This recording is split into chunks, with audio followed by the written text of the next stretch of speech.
பேய் பிசாசு பில்லி சூனியெல்லாம் நம்புறீங்களா? நான் நம்புறேன் நம்பலன்றதை தாண்டி இப்போ கடவுள் வந்து ஒருத்தர் முன்னாடி வந்து நின்னாரு அப்படின்னு சொன்னா யாரும் நம்ப மாட்டாங்க. ஆனா ஒரு இருட்டுக்குள்ள போகும்போது நான் பேயை பார்த்தேன் பிசாசை பார்த்தேன்னா கண்டிப்பா எல்லாருமே நம்புவாங்க. பேயும் கிடையாது பிசாசும் கிடையாது. அது மாதிரி இந்த பில்லி சோனின்றது ஒரு பிஸ்னஸ். அது வருமானத்துக்கு வரும். சரியான வழி. இந்த அப்படி தூக்கி போட்டா அந்த உருண்டை கீழே உழுகவே இல்லை, மண்டை காஞ்சி போச்சு. ஒரு பொண்ணு வந்து ரொம்ப அமைதியாவே இருக்கா, ஒரு ஓரமாவே உட்காந்துக்கிட்டு இருக்கா அப்படின்னா பேய் வந்திருக்கும் பிசாசு வந்திருக்கும்னு கோயிலுக்கு கூப்பிட்டு போய் வேப்பிலையில அடின்னு அடிச்சா அவ வழி தாங்காம பேச ஆரம்பிச்சிருவான். அறிவியலும் ஆன்மீகமும் நெருப்புல நடந்து போவாங்க, கேட்டா அது கடவுள் சக்திமாங்க. அப்படியே படுத்து உருண்டு போகணும் நாங்க கேட்கறோம். அதை ஒரு பேட்டி போக காப்பாத்துற கடவுள் படுத்து உருண்டு போக காப்பாத்தாதா அப்படி கேட்கறோம். ஒரு ஆற்றலை ஆக்கவோ அழிக்கவோ முடியாது. அது பேர் தான் அறிந்ததை பற்றிய. ஆமாமா, நீங்க பேசுறீங்க.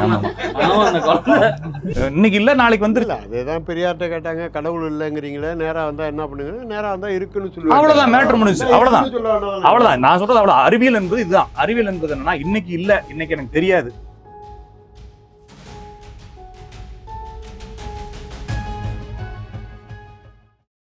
பேய் பிசாசு பில்லி சூனியெல்லாம் நம்புறீங்களா? நான் நம்புறேன் நம்பலன்றதை தாண்டி இப்போ கடவுள் வந்து ஒருத்தர் முன்னாடி வந்து நின்னாரு அப்படின்னு சொன்னா யாரும் நம்ப மாட்டாங்க. ஆனா ஒரு இருட்டுக்குள்ள போகும்போது நான் பேயை பார்த்தேன் பிசாசை பார்த்தேன்னா கண்டிப்பா எல்லாருமே நம்புவாங்க. ஸோ அந்த வகையில பேய் பிசாசை நம்பக்கூடியவங்க நிறைய பேர் இருக்காங்க.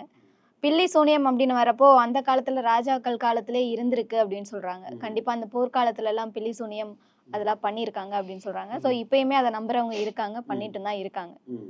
ஒன்றும் பெரியது இல்லை. நீங்க நம்புறீங்களா நம்பலையா? கடவுள் இருக்காரு நம்பினா பேய் பிசாசு இருக்குன்னு நம்பிதாங்க. நம்பிதான் ஆகணும். சரி, நீங்கய்யா?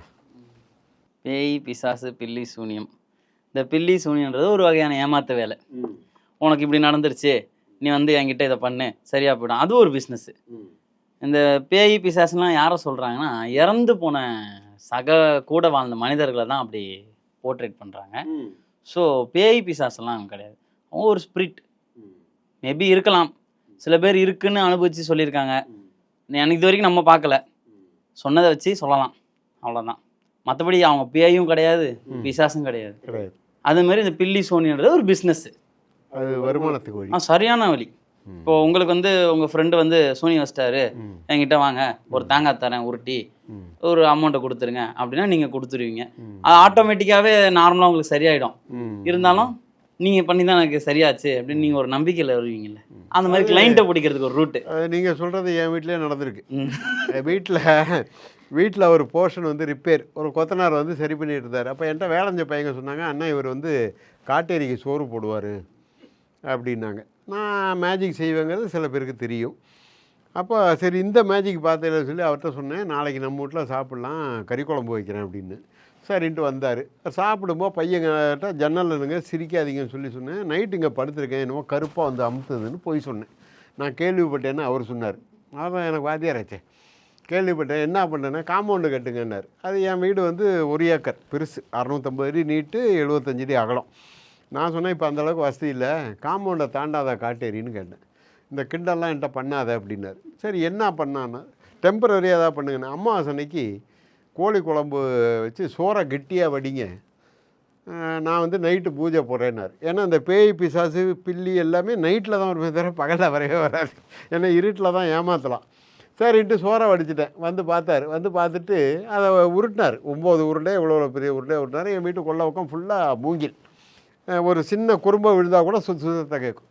விளக்கை கொளுத்தி வச்சார். உடுக்கடிக்க ஆரம்பித்தார். இந்த தம்பிகிட்ட வந்து உன் வேலையெல்லாம் காமிக்காத, இந்த தம்பியை பற்றி உனக்கு தெரியாதுன்னு குதிச்சார், எல்லாம் பண்ணார். அப்புறம் விளக்கு அணைச்சிட்டு இந்த அப்படின்னு தூக்கி போட்டால் அந்த உருண்டை கீழே உழுகவே இல்லை.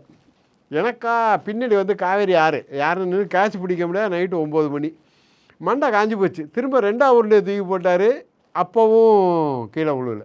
3ஆவது உருண்டையை போட்டார் அப்படின்னு. நம்ம நினச்சோம், நம்ம இதெல்லாம் பொய்ன்னு சொல்கிறோமே, இதெல்லாம் இல்லை ஏமாத்து வேலைன்னு சொல்கிறோம். நம்ம பக்கத்தில் செய்யணும் சொல்லி நல்ல வேலை பையில் டார்ச் லைட்டு வச்சுருந்தேன். 4ஆவது உருண்டை போடுவோம் நினச்சேன். எல்லாம் அவர் கைலிக்குள்ளே போட்டுக்கிட்டு இருக்காரு, கைலியை மடிச்சுக்கிட்டு. வீட்டில் சொல்லிட்டு வந்துருப்பார், 4 நாள் சமைக்காத, நான் கோழி குழம்பு சோறு கொண்டு வரேன்னு. அதனால் நீங்கள் சொல்கிற மாதிரி இந்த பில்லி சூனியெல்லாம் வருமானத்துக்கு தான் வழி பண்ணுமே தவிர உண்மையாக கிடையாது. நீங்கள் சொல்லுங்கள். அதான் சொன்ன மாதிரி கடவுள்ன்றத ஒரு பாசிட்டிவ் வைப்ரேஷனா வச்சு எப்படி வந்து பணம் சம்பாதிக்கிறாங்களோ, இது வந்து ஒரு நெகட்டிவ் வைப்ரேஷனா வச்சு பணம் சம்பாதிக்கிற விஷயம். இன்னொரு வந்து இது அப்படி விளையாட்டா நம்ம இக்னோர் பண்ணிட கூட முடியாது. நீங்க சொல்லியிருந்தீங்களா, நீங்க விளையாட்டா சொன்னீங்க ஏதோ ஒண்ணு அமுத்துற மாதிரி இருக்குன்னு. அது வந்து என்னைக்கோ ஒரு நாள் ஆகுறதுனா பரவாயில்ல. என்னன்னா நம்ம கம்ப்ளீட்டா ரெஸ்ட் எடுக்கும் பொழுது, நைட்டு தூங்குற நேரத்துல நம்மளுடைய எல்லா ஆர்கன்ஸும் ஒரு ஆஃப் ஆகுற ஒரு கொஞ்சம் டைம்ல நமக்கு முழிக்கும் பொழுது அப்படி வந்துட்டு நமக்கு தோணும் ஏதோ அமுக்குற மாதிரி. அது ஒரு மெடிக்கல் அது கண்டிஷன். நீங்கள் சொன்ன உண்மைதான். இப்போ ரொம்ப டைட்டாக வேலை செய்கிறவங்க படுக்கும்போது இப்படியே திரும்பி படுத்துருவாங்க. படுக்கும்போது உங்களுக்கு அந்த சுவாச குழா நேராக இருக்கணும். சுவாசம் நேராக வரலன்னா உங்களுக்கு ஒரு யாரோ அமுத்துற மாதிரிலாம் இருக்கும். இந்த புளிய மரத்தில் போகாத அங்கே பேய் இருக்கும்பாங்க. காரணம் என்ன, சாயங்காலம் ஒரு வயலில் வேலை செஞ்சுட்டு போய் படுத்திருப்பார். காலையில் வந்து புளிய மரம் சூரியன் அஸ்தமனம் வரைக்கும் ஆக்சிஜனை வெளியே விடும். கார்பன் டை ஆக்சைடை உள்ளே எடுத்துகிட்டு ஆக்சிஜன் விடும், நம்ம குளுமையாக இருக்கும். அதே 6 மணிக்கு சூரியன் போனதுக்கப்புறம் நேர் மாறு. அது வந்து ஆக்சிஜனை உள்ளே எடுத்துகிட்டு கார்பன் டை ஆக்சைடை வெளியிடும். கார்பன் டை ஆக்சைடுங்கிறது காற்றை விட கனமானது. அப்போ அந்த மரத்துக்கு அடியில் அது அப்படியே நிற்கும். அப்போ இவர் போய் படுத்திருப்பார். படுக்கும்போது இந்த மூச்சு திணறும் இல்லையா, அதாவது நான் சொன்ன மாதிரி இந்த சுவாச குழா கொஞ்சம் வளைஞ்சு களைஞ்சு இருக்கும்போது இந்த கார்பன் டை ஆக்சைடை ஒரு எந்திரிக்க விடாது. அவர் அங்கே கொஞ்சம் வலுவான உடம்பாக இருந்தால் திமிரி வந்துடுவார். டே என்னை பேய் அடிச்சுது, நான் உதறி தள்ளிட்டு வந்துட்டேன் பாரு. கொஞ்சம் என்ன மாதிரி வயசான ஆள்னா அங்கே செத்து போயிடுவாங்க.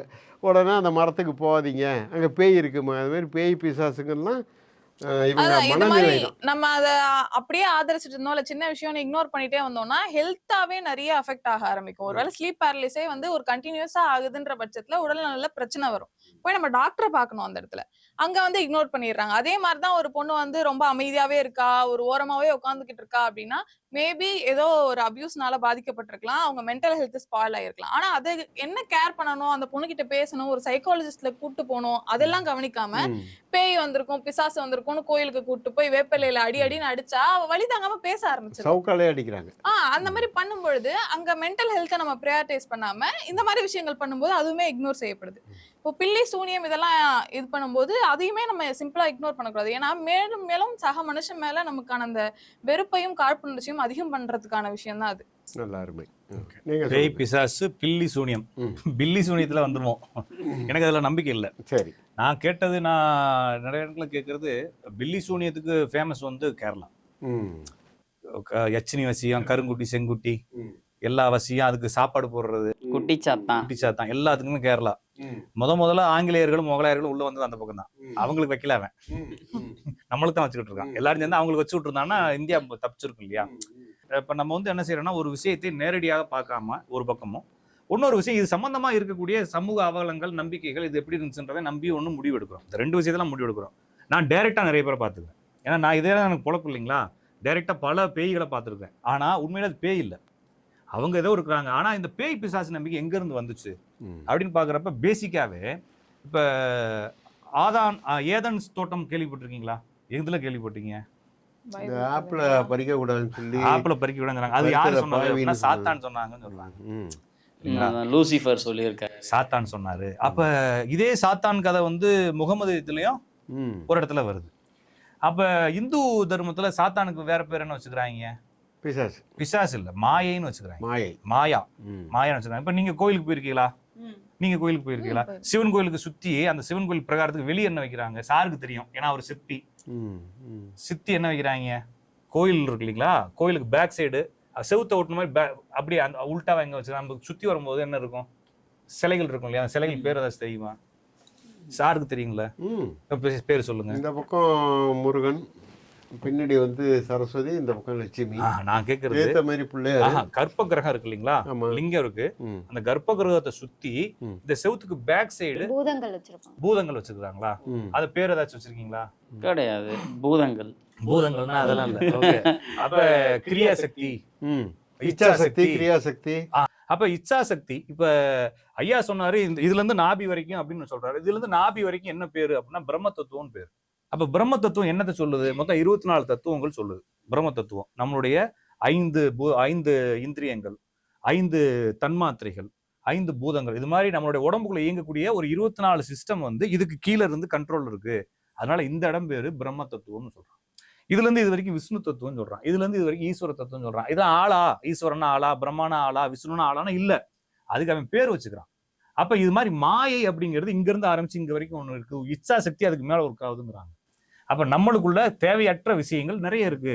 அதெல்லாம் பிசாசு. அதனாலதான் வந்து உடம்புங்கிற ஏதன்ஸ் தோட்டத்துக்குள்ள ஆதாம் ஏவாளுங்கிற உணர்ச்சியும் விவேகமும் இயங்கிக்கிட்டு இருக்கும்போது இந்த மாயை என்கிற சாத்தான்கள் வந்து உங்களை தப்பு தப்பா சிந்திக்க சொல்லும். அதோ என்ன செய்யணும், அது சொல்றதை கேட்கக்கூடாதுன்னு சொல்றாங்க. இதையே தான் வந்து இந்து தர்மத்திலையும் சொல்றாங்க, முகமது தர்மத்துல சொல்றாங்க, எல்லா தர்மத்திலையும் ஒவ்வொரு கதையை சொல்றாங்க. அந்த மாதிரி வந்ததை சமூகம் என்ன புரிஞ்சுக்குச்சு அப்படின்னா, அதுக்கு ஏதோ ஒரு சக்தி இருக்கு. நைட்டு வந்து ஏன் லேடிஸ் தான் போகுமா பேயா, சேலை கட்டிட்டு தான் போகணுமா, வெள்ளை கலர் வேட்டி எடுக்க ஒரு பேய் போனதான் நான் இது வரைக்கும் பார்த்ததுன்ற மாதிரி. கால் இல்லாத ஆனா கேர்ள்ஸ் சத்தம் மட்டும் ஆமா, கால் அது கையில வச்சுக்குவாங்க கொலுசை. ஓகேங்களா? இது வந்து நம்பிக்கை அப்படின்றதானதா. இது வந்து என்னன்னா சொசைட்டி நம்புது அப்படிங்கிற அடிப்படையில் இது மாதிரி பேய் பில்லியும் சூனியம் எனக்கு நம்பிக்கை இல்லை. ஆனால் இந்த பேய் பிசாசு பில்லி சூனியத்தை சமூகம் வேற மாதிரி புரிஞ்சுக்கிட்டு இருக்கலாம்ன்றது மாதிரி பார்க்க வேண்டியதை தவிர அவங்களுக்கு இன்னுமே வந்து தெளிவு தேவை. இதை வந்து பிள்ளைகளுக்கு ஊட்டுறப்ப, சாப்பாடு ஊட்டுறப்ப அப்ப இந்த பேய் விரட்டுறோம்லாம் சம்பாதிக்க தான் செய்யறான். நான் தான் சொல்றேன்ல, நான் ஓப்பன் டாக் கொடுத்துருக்கேன் இந்த சேனல்லயே. இந்த இந்த இந்த மாதிரி நிறைய சேனல் என்ன சொல்றேன்னா, பில்லி சூனியம் வைக்கிறேன் எனக்கு வைடான்னு சொல்லிக்கிறேன். நான் சொல்றது ஒருத்தனால் அழிக்க முடியாது. அவனுடைய முயற்சி இல்லாம தான் அழிஞ்சு போறானே தவிர, இந்த விஷயம் வந்து என்ன பொறுத்தளவுக்கு இது சும்மா ஹம்பக்கு. ஆனா வேற விஷயங்களை புரிஞ்சு வச்சுக்கிட்டு இருக்காங்க. அப்போ ஒரு பாசிட்டிவ் இருக்கும்போது ஒரு நெகட்டிவ் இருக்குன்றதெல்லாம் பொய். பாசிட்டிவ் இருக்கிறத நெகட்டிவா சொல்லி ஏமாத்தி வச்சிருக்காங்கன்னு புரிஞ்சுக்கலாம். அறிவியலும் ஆன்மீகமும் சொல்லுங்க.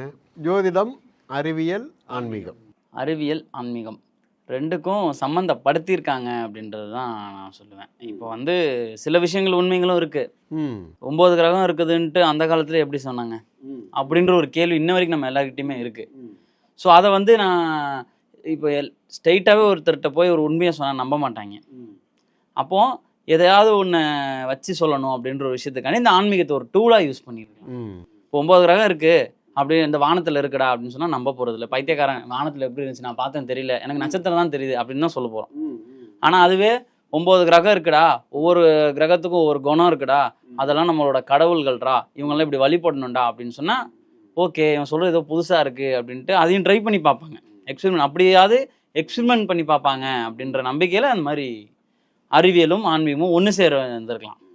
ஆனால் சில விஷயங்கள் அது நல்ல விஷயங்களும் நடந்திருக்கலாம். சில விஷயங்கள் ரொம்ப அநியாயமாக நம்பக்கூடாத விஷயங்கள்லாம் நம்பிட்டு இருக்காங்க. இப்போ எக்ஸாம்பிளுக்கு வந்து ஒரு கம்பி எடுத்து குத்திக்கிறதா இருக்கட்டும், ஒரு நெருப்பில் நடக்கிறதா இருக்கட்டும், இதெல்லாம் வந்து யாரும் பண்ணணும்னு சொல்லலை.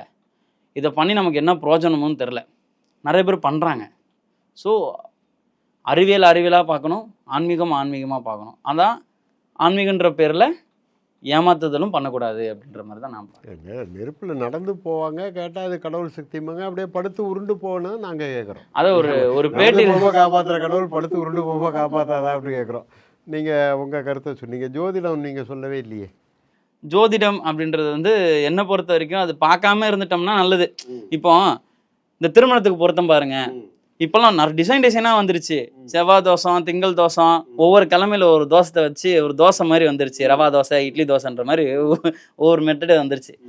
இதெல்லாம் பார்த்து ஃபாலோ பண்ணி அதுக்கப்புறம் கல்யாணம் பண்ணுங்க அப்படின்றது அது வந்து ஒரு பிஸ்னஸ். அந்த காலத்துல என் அத்தை மகளையோ, உங்கள் காலத்திலேயே எடுத்துக்கோங்களேன், ஒரு அத்தை மகளாக இருக்கட்டும், தெரிஞ்ச உறவினராக இருக்கட்டும், அவங்ககிட்ட எதுவுமே பார்க்காம தான் கல்யாணம் பண்ணியிருப்பீங்க. பக்கத்தூரில் போய் லவ் பண்ணி கூட கல்யாணம் பண்ணியிருப்பீங்க. நல்லா தானே வாழ்ந்துருக்கீங்க. இப்போ என்னோட வாழ்க்கையும் என் பார்ட்னரோட வாழ்க்கையும் நம்ம கையில் தான் இருக்குது. இந்த ஜோதிடம் இதெல்லாம் வந்து ஒரு ஏமாத்த வேலை, இது ஒரு சம்பாதிக்கிறதுக்கான ஒரு டூல். இப்போ அதே மாதிரி ஒரு துறையில் எடுத்திருக்கோம். இப்போ நம்ம ஒரு சினி ஃபீல்டில் இருக்கோம். நம்ம வளர்ச்சி பெறணும்னா நம்ம தான் உழைக்கணும். எப்படி மக்கள் நம்மளை விரும்புவாங்கன்னு நம்ம தான் பார்த்து அதுக்கேற்ற மாதிரி டியூனப் ஆகி அவங்களுக்கு பிடிக்க வச்சு வர வைக்கணும். அதுக்கு நம்ம போயிட்டு இந்த கோயிலில் போயிட்டு இப்போ சில டேரக்டர்ஸ்லாம் கூட இப்போ கூட பார்த்துருப்பீங்க, இந்த கோயிலுக்கு போனேன் பணம் சக்ஸஸ் ஆகணும், இப்போ கட் பண்ணால் திருவண்ணாமலை, கட் பண்ணால் ராமேஸ்வரம், அப்படி நான் ஒரு 40 கோயிலை கும்பிட்டு வந்தேன் பணம் சக்ஸஸ் ஆகிடுன்னா வாய்ப்பு கிடையாது. கீழ்பாக்கம் தான் போனோம். ஆல்ரெடி போன மாதிரி தான் இருக்கு. உழைப்பு தான் முக்கியம். நீங்க சொல்லுங்கம்மா. அறிவியலும் ஆன்மீகம்ன்றது ரெண்டுமே கம்ப்ளீட் ஆப்போசிட்ன்ற மாதிரி தான் எனக்கு தோணும். அது ஒரு பக்கம் இருக்கும், இது ஒரு பக்கம் இருக்கும். அதை ப்ரூவ் பண்றதுக்காக இணைச்சிருவாங்க. யாராலையுமே அறிவியலை வந்து நம்மளால முழுசா நம்ம படிச்சு எல்லாத்தையுமே தெரிஞ்சுக்க முடியாது. கிராவிட்டி எல்லாமே நம்ம படிச்சிருப்போம்னா எல்லாம் ஞாபகம் இருக்குமா இப்போனா கிடையாது. அப்படி யாரும் எஃபர்ட் போட்டு படிக்க மாட்டாங்கன்ற தைரியத்தினால எல்லா விஷயத்துக்கும் ஒரு ஆன்மீகத்துல வந்து அறிவியலையும் சொல்லிடுறாங்க. இந்த மாதிரி இருக்கு, அதனாலதான் நீங்க போனீங்கன்னா வைப்ரேஷன், சூரியன் வந்து இங்க நிற்கும் போது பாத்தீங்கன்னா இங்க நிழல் விடாது, அதுக்கு பின்னாடி இப்படி இருக்கு, அதனால நீங்க அங்க போனீங்கன்னா வந்து உங்களுக்கு உடல் நலம் சரியாயிடும் அப்படின்னு. இதுலயுமே அந்த ஹெல்த்ன்ற விஷயம் ரொம்ப முக்கியமா இருக்கு. அதாவது இப்போ அது இந்து மதம் மட்டும் கிடையாது. இப்போ சர்ச்சிலேயே போனோம் அப்படின்னாலுமே நான் பாட்டுக்கு வேண்டிட்டு தண்ணி தெளிக்கிறேன் அது சரியாகுது. ஏன் அப்படின்னு பாத்தீங்கன்னா அது ஒரு புனித நீர் அப்படின்னு சொல்றது ரொம்ப அபத்தமானது. ஒரு உயிரையே வந்து அங்க எடுக்கக்கூடிய அளவுக்கு இருக்கு. ஏன்னா ஒரு ஆப்ரேஷனுக்கும் ஒரு சர்ஜரிக்கும் ஒரு லட்சக்கணக்கில் செலவாகுது அப்படின்னா அதை கொண்டு போய் அப்படியே வந்து ஒரு சர்ச்சிலேயோ இல்ல கோயில்லையோ போய் போட்டுட்டு எனக்கு சரியாயிடும்னு உட்காந்துட்டு இருக்கிறது. அங்க வந்து அறிவியல்லாம் ஒரு ஒரு மாற்றம் நிகழும். இந்த வந்து தண்ணியை வாங்கி குடிச்சிட்டோம், அங்க உள்ள வந்து அபிஷேகம் பண்ண தண்ணியை குடிச்சிட்டோம்னா எனக்கு லங்ஸ் எல்லாம் சரியாயிடும் அப்படின்னு நினைக்கிறது அப்படின்றது ஒரு உயிருக்கே ரொம்ப ஆபத்தானது. சோ அப்படி இருக்கும் பொழுது அறிவியல் ஒரு தனி, ஆன்மீகம் ஒரு தனி, அது ரெண்டுத்தையும் மிக்ஸ் பண்ணி பெரிய பிசினஸா பண்ணிட்டு இருக்காங்க. அதே மாதிரி நம்ம ஜோசியம் அதெல்லாம் எடுத்துக்கிட்டோம் அப்படின்னாலுமே டெம்ப்ளெட்டா இருக்கும். இப்ப வந்து நான் உங்ககிட்ட அவங்களை பார்த்து நீங்க வாழ்க்கையில ஒரு பாவம் பண்ணிருக்கீங்க அப்படின்னா கண்டிப்பா நம்மளே இமேஜின் பண்ணி ஒருவேளை நம்ம அப்படி பண்ணிட்டோம்ல அது அவங்கள பாதிச்சிருக்கும்ல, அதுவாதான் இருக்கும்னு நினைப்பேன். எல்லாருமே ஏதோ ஒரு வகையில யாரோ ஒருத்தர் துன்புறுத்தி இருப்போம். அதை வந்து நீ பாவம் பண்ண அப்படின்னா இது பண்ணிடுவோம். அதே மாதிரி நீங்க ரொம்ப நல்லவங்க, வாழ்க்கையில ரொம்ப கஷ்டப்பட்டீங்கன்னா எல்லாருமே ஏதோ ஒரு வகையில கஷ்டப்பட்டுட்டு தான் இருப்போம். யாருமே இங்க கம்ப்ளீட்டா சந்தோஷமா இதுதான் இருக்குன்றதே ஜோசியம். கிடையாது. எக்ஸ்ப்ளோர் பண்ணாம வாழ்க்கை இல்ல. ஆமா ஆமா. So எக்ஸ்ப்ளோர்ல இன்பமும் இருக்கு துன்பமும் இருக்கு. எல்லாருக்கும் இருக்க ஒரு டெம்ப்ளேட், அதை போய் நம்ம சொன்னோம்னா எல்லாருக்கும் எல்லாமே இருக்கும். நீங்க ரொம்ப கஷ்டப்படுறீங்க தானே வாழ்க்கையில, நீங்க வந்து யாரோ ஒருத்தருக்கு பாவம் செஞ்சிருக்கீங்க தானே, அந்த பாவம் கழியணும்னா இதை பண்ணுங்க, நீங்க மறுபடியும் சந்தோஷமாகணும்னா இதை பண்ணுங்க அப்படின்னு எல்லாருக்கும் இருக்க டெம்ப்ளேட்டை எல்லார்ட்டையும் சொன்னா அதை அப்படியே தான் ஏத்துக்க போறோம். சோ அதே மாதிரி அதை நம்ம உண்மையிலேயே சரி பண்ண பார்க்காம, இல்ல இருக்கிற பிரச்சனைகளை உண்மையிலேயே சரி பண்ணாம வேற எங்கேயோ போய் ஏதோ ஒரு கோயிலுக்கு அங்க போய் இது பண்ணி வேஸ்ட் ஆஃப் டைம் தான். மொத்தத்துல ஒரு மனிதனுடைய நேரத்தை வந்து வீணாக்குறதுக்கு என்னென்ன பண்ண முடியுமோ அது ஜோசியம் பண்ணுது. டெம்ப்ளேட்டா ஒரு விஷயங்களை வச்சு நானுமே ஜோசியம் பார்க்கலாம். இப்போ உட்காந்து நான் உங்ககிட்ட சொன்னேன் அப்படின்னா உங்க வீட்டுல கஷ்டம் இருக்கு, காலைல எழுந்தது இப்படி இருக்குன்னா காலைல எந்த பிரச்சனையும் நடந்திருக்காது. மேபி டிராபிக்ல கொஞ்சம் லேட்டா இருந்தா கரெக்ட் காலைல வந்து லேட் ஆயிருச்சு, கரெக்டா சொல்றாருப்பா அப்படின்றாங்க. சோ நம்மளையே நம்ப வைக்கிறாங்க நம்ம மைண்டை வச்சிருந்தா. இதுல என்ன ஆயிடுச்சுன்னா ஜோதிடம் இப்ப எவ்வளவு எளிதுன்னா ஒரு ஆப் எடுத்து உங்க பேரு, உங்களுடைய டேட் ஆஃப் பர்த், உங்க டைமை போட்டா நானே உங்க ஜாதகத்தை சொல்லிடலாம். அது ஒரு பேட்டர்னா எழுதி வர வச்சிருக்காங்க. நிறைய பேர் இப்போ நிகழ்காலத்துல ரொம்ப சண்டைக்கு போக மாட்டேன், வந்த சண்டையை விட மாட்டேன், மலை மேலே போனாலும் இலப்பட்ட சாப்பாடு, கடல் வத்தி போனாலும் உன் குடல் வத்தி போகாது, உன் கிரகம் எல்லாம் உன்னை சுற்றி ஓடி வருது, நீ நினச்ச காரிய சித்தியாகவும் உன் எதிரி வந்து தலைவடிச்சு சாமா கரெக்டாக இருக்கும். இந்த மாதிரி அறிவியலும் ஆன்மீகமும் ஜோதிடமும். ஓகே, அறிவியல் அப்படிங்கிறது வந்து அறிந்தது, அது பேர் தான் அறிந்ததை பற்றிய. ஆமாமா, நீங்க பேசிருங்க. ஆமாமா. ஸோ என்னை பொறுத்த வரைக்கும் அறிவியல் வேற ஆன்மீகம் வேற அப்படின்னு சொல்ல முடியாது. ஏன்னா அறிவியலை வந்து ஒரு அறிவியலா சொன்னா மக்கள் ஏத்துக்க மாட்டாங்கன்றதுக்காக அது ஒரு ஆன்மீகத்துல கலந்து சொல்லியிருக்கலாம். சரி. ஸோ இப்போ ஒருத்தருக்கு திடீர்னு வாந்தி மயக்கம் வருதுன்னா அறிவியல் படி ஏதாவது சொன்னா கேட்க மாட்டாங்க. கோவில்ல போய் ஒரு எலுமிச்சம்பழம் மந்திரிச்சு கொடுத்து இதை ஒரு ஜூஸா போட்டு குடிச்சிருங்க அப்படின்னா அவங்களுக்கு அது சரியாயிடுது. ஸோ அந்த மாதிரி சொல்லியிருக்கலாம். நம்ம வாசல் தொளிச்சு கோலம் போடுறது, கோயிலுமே எலுமிச்சம்பழத்தை ஜூஸா போகணும்னு சொல்லலையா, வாசல்ல கட்டணும் வாகனத்துல வைக்கிறதுன்னு சொல்லியிருக்காங்க. இல்ல நிறைய பேர் அதை வந்து குடிச்சிருங்க இல்ல உணவுல கலந்து தீர்த்தமா சாப்பிட்டுருங்க அப்படின்லாம் சொல்லுவாங்க. இல்ல அந்த வாந்தி வரத்துக்குமே நிறைய காரணங்கள் இருக்கும். வெறும் எலுமிச்சை குடிச்சா ஆகாம கூட போகும் சில பேருக்கு. அந்த மெடிக்கல் ரீசன்லாம் நம்ம அதை கொண்டு போய் சேர்க்கறது அந்த மாதிரி சொன்னாவது கேட்பாங்களே அப்படின்றதுக்காக சொல்லியிருக்கலாம். ஸோ அதே மாதிரி தான் ஒரு அம்மன் நோய் போட்டாலும் வேப்பிலையால மந்திரிச்சா சரியாயிரும். வேப்பிலை அதுவும் ஒரு சயின்டிஃபிக்கா, அது அறிவியலை வந்து அறிவியலா சொல்லாம ஆன்மீக ரீதியா கொண்டு போய் சேர்த்திருக்கலாம். ஜோதிடம் அப்படின்றத பொறுத்த வரைக்கும் ஒரு கணக்கீடா அதை எடுத்துக்கலாம். நம்ம பிறந்த நேரத்தை வச்சு நம்ம வாழ்க்கையில என்ன மாதிரியான விஷயங்கள் நடக்கும் அப்படின்றத கணிக்கலாமே தவிர அதை பரிகாரம் பண்ணி எதையும் மாற்ற முடியாது. ஸோ அந்த மாதிரி தான். இல்லை, இப்போ அவங்க சொன்னது, இப்போ எங்கள் அக்கா வீட்டுக்காரரு மந்திரிப்பார், எங்களுக்கு அதில் நம்பிக்கை இல்லை, மந்திரிப்பார். யார் தேல் கடித்தாலும் எங்கள் வீட்டுக்கு வந்துடுவாங்க. வரும்போதே இப்படி கையை வச்சுட்டு வந்தால் கையில் கொட்டியிருக்கேன்னு அர்த்தம். சைக்கிளில் உட்காந்து காலை தூக்கிட்டு நான் சின்ன பையனாக இருக்கும்போது இவர் என்ன பண்ணுவார் கேட்டிங்கன்னா, காதில் ஒரு மருந்தை ஊற்றிட்டு வேப்பிலையால் இப்படி அடித்து மந்திரிப்பார். சரியாக போயிடும், அரை மணி நேரத்தில் சரியாக போயிடும். நான் ஒரு நாள் சொன்னேன், எனக்கு சொல்லிக் கொடுங்கம்மா அப்படின்னு. இது சொன்னால் பழிக்காதுடா அப்படின்னாரு. சரி, யாரோ ஒரு ஆள் உங்களுக்கு சொல்லிக் கொடுத்தனே பழிச்சிருக்கு அப்படின்னு. அதெல்லாம் சொல்லித்தர மாட்டேன்ட்டார். அடிக்கடி இந்த கஸ்டமர் காசு வாங்க மாட்டார். ஒரு ஆள் கையை தூக்கிட்டு வரும்போது நான் என்ன அப்படியே கொல்லாக்கும் போய் சமயக்கட்டில் ஜன்னல் வழியாக பார்த்தேன் என்ன பண்ணுறாருன்னு. சும்மா இந்த சின்ன வெங்காயம் 4 தூக்கி வச்சார், கொஞ்சம் புகையிலே வச்சார், நசுக்கினார், வேட்டியில் முடிச்சுக்கிட்டார். அது விஷம், ரெண்டுமே பாய்சன். வெங்காயமும் புகையிலும் சேர்ந்தால் ஹெவி பாய்சன். அந்த பக்கம் தேல் கொட்டிச்சா இந்த காதில் ஊற்றுவார், இந்த பக்கம் தேல் கொட்டினா இந்த காதில் மாறு ஊற்றி இப்படி வச்சுக்குவார். வச்சுட்டு அரை மணி நேரம் மந்திரிப்பார். என்ன மந்திரன்னா, ஒன்றை கடித்தா எனக்கு என்ன, உனக்கு வலிச்சா எனக்கு என்ன. இதுதான் இப்போ நீங்கள் சொன்னது ஆன்மீகத்தின் வழியாக செய்வாங்கன்னு சொன்னீங்கல்ல. ஒன்றை கடிச்சா எனக்கு என்ன, உனக்கு வலிச்சா நான் பாரு. இவர் இப்படியே இவர் கடியாரத்தை பார்த்துட்டு இருப்பார், எங்கள் அக்கா வீட்டுக்காரர் கடியாரத்தை பார்த்துட்டே இருப்பார். வலி இறங்குதா, இறங்குது அப்படிமா அரை மணி நேரம் சரியாக போயிடும். இது என்ன பண்ணுறேன், நான் கும்பகோணம் வந்தோடனே எல்லார்ட்டையும் சொல்லிட்டேன், தேள் கடிச்சா இனிமேல் நீங்களே கொஞ்சம் புகையிலையும் வெங்காயம் வச்சு மார்காதில் ஊற்றிக்க, கழுத்துக்கு மேலே கடிச்சா பிழைக்க மாட்டாங்க, ஏன்னா இங்கே ரத்தம் வந்து கொலாப்ஸாக ஓடும். அப்போ டாக்டர்கிட்ட போனோன்னே அது அந்த தேள் வந்து விஷத்தோட தன்மைக்கு ஏற்ற மாதிரி அவங்க பிழைக்கிறது சாவது இருக்குது. கழுத்துக்கு மேலே கொத்துனா எங்கள் எங்கள் அக்கா வீட்டுக்காரர் மந்திரிக்க மாட்டார். இன்றைக்கி சனிக்கிழமை, இன்றைக்கி நான் மந்திரிக்க மாட்டேன், இன்றைக்கி என் பொண்டாட்டி தீட்டு மந்திரிக்க மாட்டேன்னு சொல்லி ஏதோ ஒரு சாக்கு சொல்லி அனுப்பிச்சிடுவார். அந்த மக்களை சிந்திக்க விடாமல் பண்ணுறது, இதெல்லாம் உங்களுக்கு வந்து சிந்திக்க விடாமல் பண்ணுறது. அவங்க என்ன சொல்லணும்னா, எங்கே கிடைச்சாலும் டாக்டர்கிட்ட போங்க, மருந்து இருக்குது. இன்னும் யாரும் இங்கே இப்போ மெட்ராஸில் வந்து இங்கே மந்திரிக்கிறாலும் தேடிட்டு இருக்க மாட்டாங்க இல்லையா, டைரெக்டாக டாக்டர்கிட்ட போய் தான் ஊசி போட்டுக்குவாங்க. அதனால் நீங்கள் சொல்லலாம். இப்போ அவங்க சொன்னது நீங்களும் அக்செப்ட் ஆன்மீகத்து வழியாக இல்லை, ஆன்மீகத்து வழியாக அறிவியலை புகுத்துறாங்க. அல்ல, அவங்க சொன்னது நீங்களும் அக்செப்ட் பண்ணிட்டீங்க. ஆமாம், எங்கள் மாமா வந்து ஏமாத்தினாரு சொன்னேன். எப்படியோ அவர் ஒத்துக்க முடியாது. சொல்றாங்க, அவங்க சொல்றதா. எங்க மாமா யோகினார் தான், அவர் என்ன பண்ணுவோம், இப்போ இது வந்து புகையிலையும் வெங்காயமும் காதல ஊத்துறான், 1/2 மணி நேரம் இங்கே உட்காரு சரியா போயிட்டு எங்க மாமா யோகியன். அவரோட வயிற்று பிழப்புக்கு அவர் என்ன பண்றது, அவரோட அதான் காசு வாங்க மாட்டாரு முன்னாடி. நான் நீங்க சொன்னது என்னன்னா, ஏதோ ஒரு வகையில ஏதோ ஒரு கதையை சொல்லி சமூகத்துக்கு ஏதோ செஞ்சிருக்காங்க, அது ஏதோ ஒரு ஃப்ராடா கூட இருந்துடலாம், ஆனா சமூகத்துக்கு அறிவியல்ன்ற பேர்ல ஆன்மீகத்தை சொல்லிருக்காங்க நீங்க சொன்னீங்க. ஐயாவும் சொன்னாரு, ஆனா அவர் ஏமாத்தினா சொன்னாரு. ஓகே, ஆகமத்துல இதாச்சு. இது இப்போ வந்து ஆஸ்பத்திரி போங்கன்னு சொல்றாரு. 200 வருஷத்துக்கு முன்னால இந்த வெள்ளைப்பூடும் வெங்காயமும் புகழையும் உதவி இருக்கலாம். அது ஏதோ ஒன்று இப்போ வந்து எல்லாருமே பூண்டும் புகழையும் வச்சிருக்கணும்னு அவசியம் இல்லை. இவர் அதுக்குன்னு ரெடியா வச்சிருப்பாருன்ற மாதிரி எடுத்துக்கலாமே தவிர இதுக்குள்ள நான் வரல. அதாவது புகையில ஒரு வெத்தலைப்பா கூட போடுவாரு, வெங்காயம் இல்லாத வீடு இருக்கு. ஆமாமா, ஒரு விஷயம் வைத்திட்டு போய் 1/2 மணி நேரம் அவருக்கு அது ஒரு நான் சரி பண்ணி கொடுத்தேன்ற ஒரு விஷயத்துக்காக பேர் ஆயிடுச்சு, மந்திரவாதின்னு பேரே ஆயிடுச்சு. என்னுடைய வியூல அறிவியல் அப்படிங்கிறது அறிந்தது, ஆன்மீகம் அப்படிங்கறத நம்ம வந்து இந்த சாதாரணமா இருக்கக்கூடிய நம்பிக்கைகளுக்குள்ள பேசுறோம். அவங்க பேரே வந்து ஆன்மீகம்ன்றத எப்படி பிரிச்சுக்கலாம், ஆன்மா ஈகம் பிரிச்சுக்கலாம். அப்ப ஆன்மா அப்படின்னோடனே நம்ம அழிவு இல்லாதது அப்படின்ற மாதிரி சொல்லலாம். உடனே ஒருத்தர் கேட்கலாம், என்ன கேட்கலாம், அப்ப ஆன்மா அழிவு இல்லாததுன்னா இப்ப நம்ம ஊர்ல வந்து ஒரு எறும்பு, எத்தனை எறும்பு இருக்குது, இந்த எறும்புக்கு வர ஆன்மாலாம் எங்க இருந்து வந்துச்சு, அப்ப இந்த ஆன்மாலாம் எங்க இருந்துச்சு இதுக்கு முன்னால.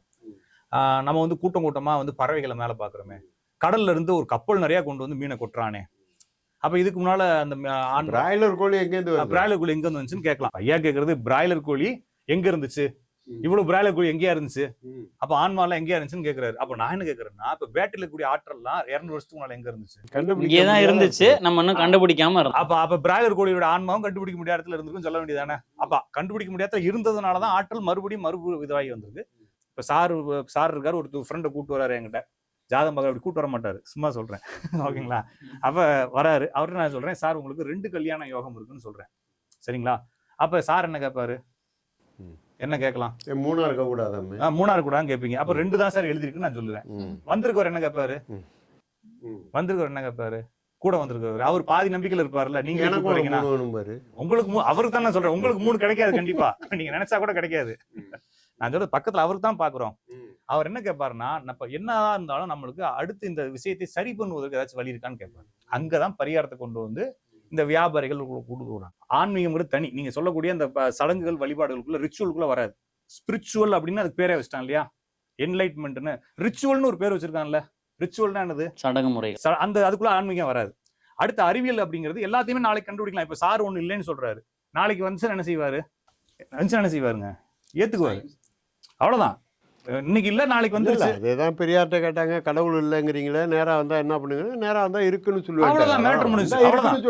அவ்வளவுதான் நான் சொல்றது அவ்வளவு. அறிவியல் என்பது இதுதான். அறிவியல் என்பது என்னன்னா, இன்னைக்கு இல்ல, இன்னைக்கு எனக்கு தெரியாது, நாளைக்கு ஒண்ணு கண்டுபிடிச்சு ப்ரூவ் பண்ணிட்டியா, ஆமா இருக்கு, கண்டிப்பா அக்செப்ட் பண்ணி, ஏன்னா எனக்கு தெரியாது, ஒருத்தன் ப்ரூவ் பண்றானா ஏத்துக்குவேன், இவ்வளவுதான்.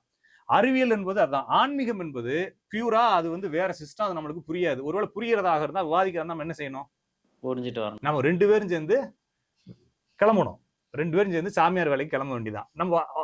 நம்ம என்னைக்கு ரிப்போர்ட் கொடுக்கணும், பாப்போமே, வாங்க 2 பேரும் போவோம், 90 வயசு வரைக்கும் இருப்போம், அதுக்கப்புறம் கடவுள் இருக்காரா இல்லையான்னு பேசுவோம். அது வரைக்கும் அதை பேசுறதுக்கு அங்க ஒண்ணும் இல்லை, ஏன்னா அங்க பேசுறதுக்கு ஒண்ணும் இல்லை இல்லையா, இல்லைன்ற பொருளை என்னத்தை திருப்பி பேசு. உங்களுக்கு ஆன்மீகம் வந்து இப்போ இடி இடிச்சுது, அன்னைக்கும் இடி இடிக்குது, இன்னைக்கும் இடி இடிக்குது.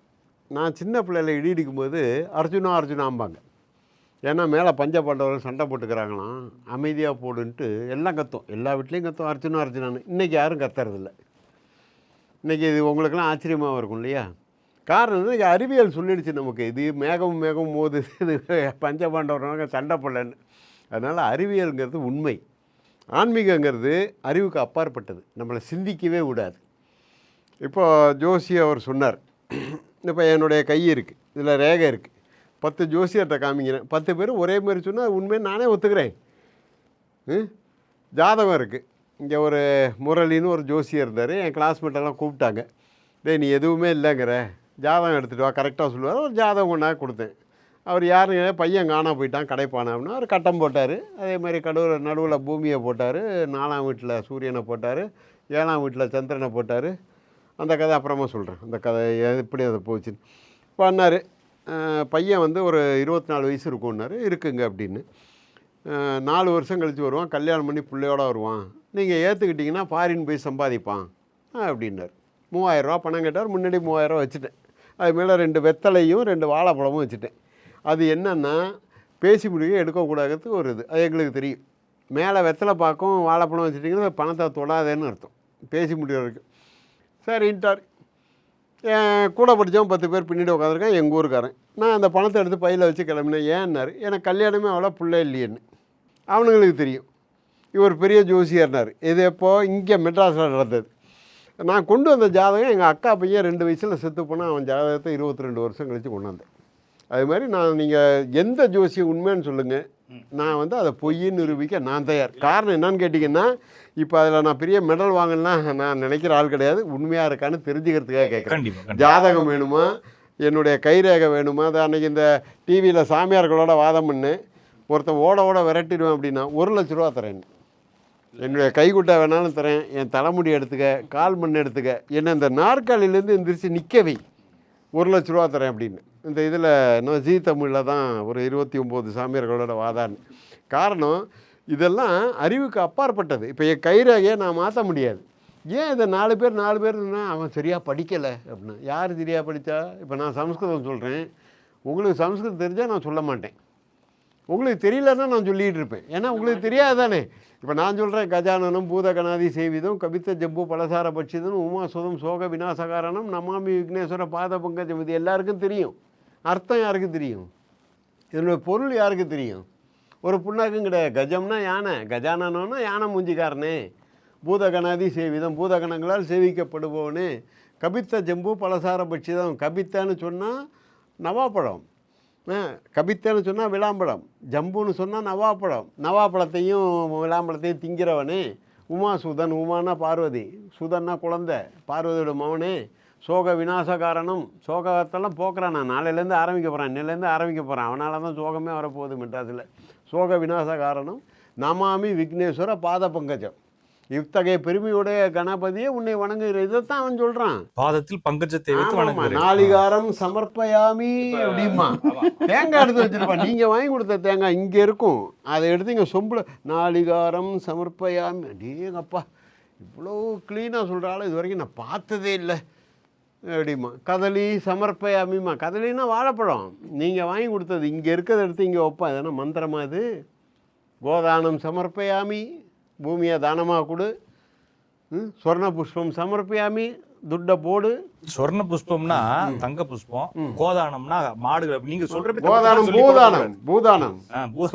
அதாவது மெயின் குறிக்கோள் சம்பாதிக்கிறதுக்கு. இப்போ எங்கள் அப்பா அம்மா எங்கள் தாத்தாவுக்கு தவசம் கொடுக்குறாங்க, நான் 12 வயசு. அப்போ தான் எனக்கு நாத்திகம் கொஞ்சம் கொஞ்சமாக வருது. அது வரைக்கும் பயங்கர பக்தி தான்.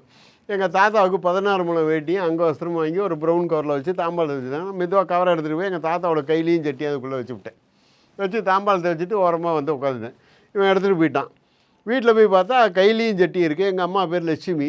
லட்சுமி லட்சுமி இது என்ன கையிலையும் சட்டி இருக்குன்னா, அந்த ஆள் பேர் மணி. நான் கூப்பிட்டேங்க, வா மணி, எங்கள் தாத்தாவுக்கு தானே அனுப்புகிறேன். சாவரம் மட்டும் அவர் இதுதான் கட்டிட்டு தான், அதுக்குள்ளே 2 மாத்திரை கிடக்கு பாரு, அதையும் வச்சுட்டு போயிட்டார். 2 கொட்டி பார்த்தா கவருக்குள்ளே 2 மாத்திரை இருந்தது. என்றைக்கு எங்கள் தாத்தா 16 முழம் வெட்டி கட்டினார், என்றைக்கு எங்கள் தாத்தா அங்கோசரம் போட்டார். அப்போது இது வந்து ஆன்மீகம். அறிவியலுங்கிறது நம்ம தாத்தா என்ன செஞ்சார், தாத்தா நண்பர்களை கூப்பிடுங்க, அவங்களோட ஜாலியாக பேசுங்க, தாத்தா என்ன பண்ணார் கேளுங்க, சாப்பிடுங்க. இது வந்து அறிவியல். இது இல்லாமல் இது வந்து அது எப்படின்னு கேட்டால், இங்கே ஐயரை கூப்பிட்டு நான் செஞ்சால் எங்கள் தாத்தாவோட ஆவியை வந்து நல்ல பாதை வழியாக கூப்பிட்டு போனான். ஐயருக்கு செஞ்சால் கருட புராணம் படிங்க. கருட புராணம் வச்சுருந்தேன். அதை பட்டையில் வேலை செய்யும்போது படிச்சுக்கிட்டு இருந்தேன். அங்கே வச்சுட்டு போயிட்டேன். ஒரு விஐபி அரசியலில் இருக்கார், அவர் பேர் இப்போ சொல்ல வேணாம். அவர் வந்து இது ஏதுன்னாரு, பையன் சொன்னால் அண்ணன் படிச்சுக்கிட்டு இருக்காங்கன்னு இவர் எடுத்து போய் படிச்சுட்டு இருந்தார். கடலூர்லேருந்து ஒரு ஐயர் வந்திருக்கார். இதுவும் கடலூர் தான் நடந்தது. இந்த புக்கை நீங்கள் படிக்கக்கூடாது அப்படிங்க மூடி வச்சுட்டார்.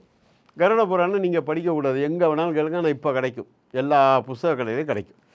செத்ததுக்கப்புறம் எங்கள் அப்பாவுக்கோ எங்கள் அம்மாவுக்கோ நான் என்னென்ன பண்ணணும்னு எழுதியிருக்கான். இந்த ராஜாளிங்கிற அந்த கருட பகவான் விஷ்ணுகிட்ட கேட்குறானா, விஷ்ணுவே, இந்த செத்ததுக்கப்புறம் இந்த ஆவி என்ன ஆகும், இந்த ஆன்மா என்ன ஆகும், இதை சொல்லுங்கிறான். அவன் உடனே கப்சாவோட ஆரம்பிக்கிறான். நீ வந்து அவனை கூப்பிட்டு வந்து இதை கொடுக்கணும். இப்போ ஒரு ஐயரை கூப்பிட்டு வந்து அவருக்கு நல்ல சந்தன மரத்தில் கட்டில் பண்ணி அதுக்கு தங்க காப்பு வெள்ளி காப்பும் போட்டால் எங்கள் அப்பா சொர்க்கத்துக்கு போயிடுவாரான், கொடுக்கலன்னு நரகத்துக்கு போயிடுவாரான். கருமாதி அன்னைக்கு 108 குத்துவலை கொடுக்கணுமா அப்படின்னு கருட புராணத்தில் போட்டிருக்கு. 1 கோடி ரூபா பந்தயம் என்கிட்ட இருக்குது, கருட புராணத்தில் இருக்குது. கொடுத்தா குத்து விளக்கு ஐயருக்கு கொடுத்தா வெளிச்சத்தில் கூப்பிட்டு போனோம் அந்த ஆவியை, இல்லைன்னா இருட்டில் போட்டு தரதரன்னு எடுத்துகிட்டு போயிடுவானா.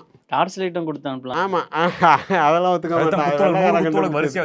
அதுக்கப்புறம் பார்த்தீங்கன்னா ஐயருக்கு நல்ல சாப்பாட்டுக்குள்ளே அது போட்டிருக்கான், என்னென்ன பாத்திரத்தில் கொடுக்கணும், பாத்திரத்தோடு கொடுத்தா இந்த ஆவிக்கு வந்து சாப்பாடு போட்டு கொண்டு போனான்னா பட்னி போட்டு எடுத்து போட சொல்லி மிரட்டி பயமுடுத்தி, உங்கள் அப்பா அதையும் எழுதியிருக்கான். இப்போ என் மகனுக்காக எழுதியிருக்கான், உங்கள் அப்பா நாத்திகனாக இருந்தாலும் அவர் இதெல்லாம் ஏற்றுக்கொள்ளாவிட்டால் நீங்கள் செய்தால் அவர் சொத்து போயிருக்கான். அவனை எதெல்லாம் அடிக்கணும் நீங்கள் சொல்லுங்கள். இந்த மாதிரி பிளான் பண்ணி இன்னை வரைக்கும் என் மக்களை சிந்திக்க விடாமல் பண்ணது ஆன்மீகம். இதில் ஒன்றும் மாற்று கருத்தே கிடையாது. அது எந்த மதமாக வேணா இருக்கலாம், அது வேறு சமாச்சாரம். இப்போ நான் ஒரு கிறிஸ்டியன்னா மாறிட்டா சர்ச்சுக்கு போகலாமே, நான் பாதிரியாராக போகலாமே, நான் ஒரு முஸ்லீமை மட்டும் முல்லாவா போகலாமா 3 மாதம் தாராளமாக. இப்போ சரி, இங்கே இருக்கிற முஸ்லீம் என்ன அரபு நாட்டிலேருந்து வந்தவங்களா? இப்போ இந்தியாவில் இருக்க முஸ்லீமா மாறணும்ல. ஆமாங்க, அப்போ அதுக்கான சடங்குகளும் இதுதான் மாறுவீங்களா? அவன் ஒரு கட்டளை வச்சு என்ன மனிதனாக மாற்றிக்கிறான் சொல்கிறேன்.